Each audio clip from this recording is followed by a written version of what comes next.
వెంకటస్వామి గారు, నేను కొన్ని పేర్లు చెప్తాను. వాటి మీద మీ అభిప్రాయం సింగిల్ లైన్‌లో కావాలి నాకు. మోడీ, కారణజన్ముడు. పాకిస్తాన్. ఈ మీ సక్సెస్‌ని అమ్మగారు చూసారేమో బహుశా. యాహ్! నాన్నగారు చూడలేకపోయారు. చూడలేదు. అది ఎప్పుడైనా అనిపిస్తా ఉంటుంది. ఈ రోజు ఉన్న ఈ సక్సెస్‌ని ఆయన చూడలేకపోయారన్న బాగా భావన. బాగా ఫీల్ అయితుంటా నేను. ఎందుకు ఫీల్ అయితుంటా అంటే అప్పుడు మెడికల్‌గా ఇంత డెవలప్‌మెంట్ లేదు. సో, ఆయన పోయినప్పుడు ఇంత డెవలప్‌మెంట్ లేదు. సో, ఈ మెడికల్ డెవలప్‌మెంట్ ఉంటే ఆయన ఉండేవాళ్ళు. ఆయన ఉంటే మన అభివృద్ధి చూసేవాళ్ళు అనేది అదొక్కటి మాత్రం లైఫ్‌ల అదొక్కటే నేను బాధపడేది ఏందంటే, అయ్యో! ఆయన చూడలేకపోయారే అనే ఒక బాధ. అంతకుమించి పెద్ద ఇంక వేరే ఏం లేవు.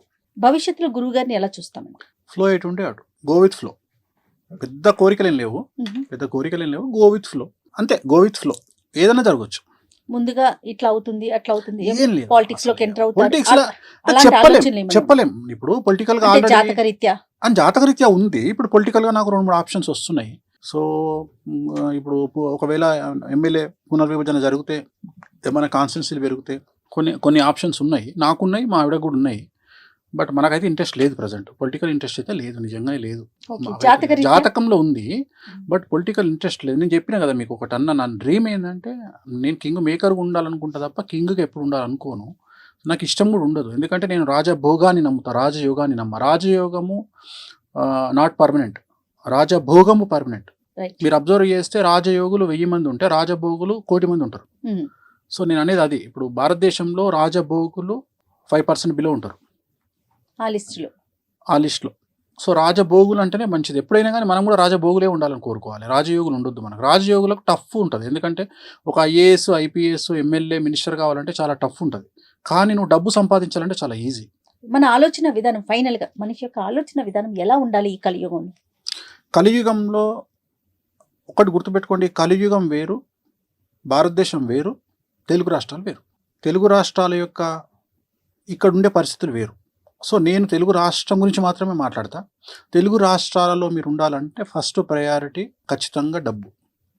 డబ్బు డబ్బు డబ్బు. ఎవరిని పట్టించుకోకండి లైఫ్లో. రెండవది, అసలు తెలుగు రాష్ట్రాలలో ఒకరిని విమర్శించే హక్కు కానీ నైతికత కానీ ఎవరికి లేదు, ఇంక్లూడింగ్ వేణుస్వామి. సో ఎవరిని విమర్శించేంత శుద్ధ పూసలు తెలుగు రాష్ట్రాలలో లేరు, ఉండరు, ఉండబోరు. కాబట్టి ఎవ్వరు విమర్శించినా పట్టించుకోకండి. వాళ్ళు విమర్శించనియండి, మీరు విమర్శించకండి. మీ పని మీరు చేసుకుంటూ వెళ్ళిపోండి. కానీ వాళ్ళని విమర్శించాల్సిన పని లేదు. బట్ మీ పని మీరు ఒక్కొక్కసారి silence also a better answer. So సైలెన్స్గా ఉండడం ఆన్సరే. No message is a message. ఒకసారి మెసేజ్ ఇవ్వకపోవడం కూడా మెసేజ్ అవుతుంది. సో చాలా చాలా పెద్ద వాళ్ళ దగ్గర నుండి నేర్చుకునేటువంటి పదాలు ఇవి. పివి నరసింహారావు గారు ప్రధానమంత్రిగా ఉన్నప్పుడు బాబ్రీ మసీదును కూలగొడుతున్నప్పుడు ఆయన ఫోను, అప్పుడు ల్యాండ్ ఫోన్ ఉండేది, ఆయన ఫోన్ ఎత్తకుండా సైలెంట్గా కూర్చున్నప్పుడు అప్పుడు ప్రసాద్ గారు, ఆయన దగ్గర సెక్రటరీగా పనిచేస్తున్నటువంటి ప్రసాద్ గారు, టీటీడీ ఈవోగా పనిచేసిన అతను వచ్చి, సార్ ఏంది సార్ మీరు అంత పెద్ద హంగామా జరుగుతుంది బాబ్రీ మసీదులో, మీరేమో సైలెన్స్గా ఉన్నారు, ఏంది పరిస్థితి అంటే, అరే సైలెన్స్ కూడా ఒక నిర్ణయమేరా బాబు అని చెప్పారంట పెద్ద ఆయన. సో అట్లా ఒక్కొక్కసారి సైలెన్స్ కూడా ఒక నిర్ణయం. ఎప్పుడు నెగ్గాలో కాదు, ఎప్పుడు తగ్గాలో, అలాంటివి కూడా తగ్గడం నేర్చుకోండి. నేను చెప్పదలుచుకున్న పాయింట్ ఏంటంటే, మరీ ముఖ్యంగా ఆడవాళ్ళ దగ్గర తగ్గడం వల్ల లైఫ్ చాలా బాగుంటుంది. అర్థమైందా? రాముడు భార్య మాట విని జింకను తేవడానికి పోయిండు. దశరథుడు భార్య మాట విని రాముణ్ణి అడవికి పంపించిండు. రావణాసురుడు భార్య మాట వినకుండా చచ్చిపోయిండు. వీళ్ళందరూ యుద్ధాలు చేసి బతికిరు. ఎవరైతే భార్య మాట వినలేదో ఆయన చనిపోయిండు. ఆయనే రావణుడు. విన్నవారు.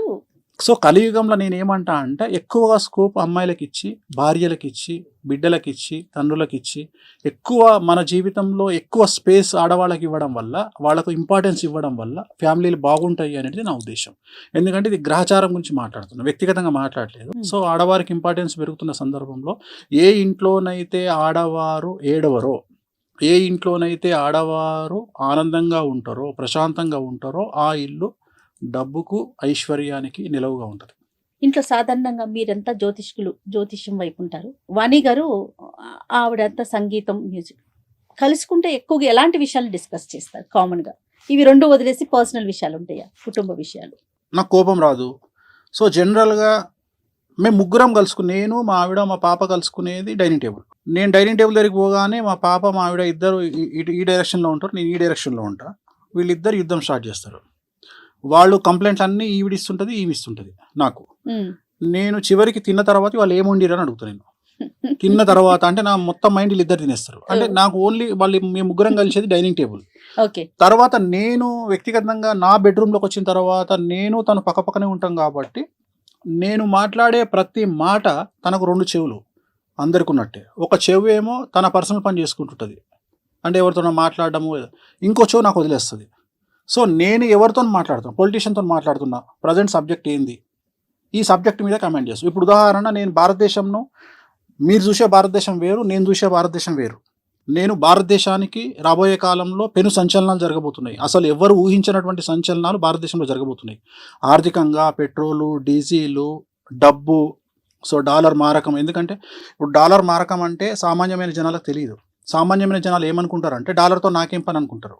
కానీ ఇక్కడ 100 రూపాయలు 110 రూపాయలు ఉన్న నూనె 170 రూపాయలు అయింది వాళ్ళ, రేపు 400 అవుతుంది ఇంకో సంవత్సరంలో. సో ఇవన్నీ సామాన్యులకు తెలియదు. నేను ఈ డిస్కషన్ చేస్తున్నప్పుడు తను మొత్తం క్యాప్చర్ చేస్తుంటుంది. నా డిస్కషన్ అంతా నేను పొలిటీషియన్తో మాట్లాడుతున్నప్పుడు, ఒక పొలిటీషియన్తో ఒక ఎమ్మెల్యేతో మాట్లాడుతున్నా, ఒక ఎంపీతో మాట్లాడుతున్నా, లేకపోతే ఒక సీనియర్ జర్నలిస్ట్తో మాట్లాడుతున్నా, ఒక విశ్లేషకులతో మాట్లాడుతున్నా.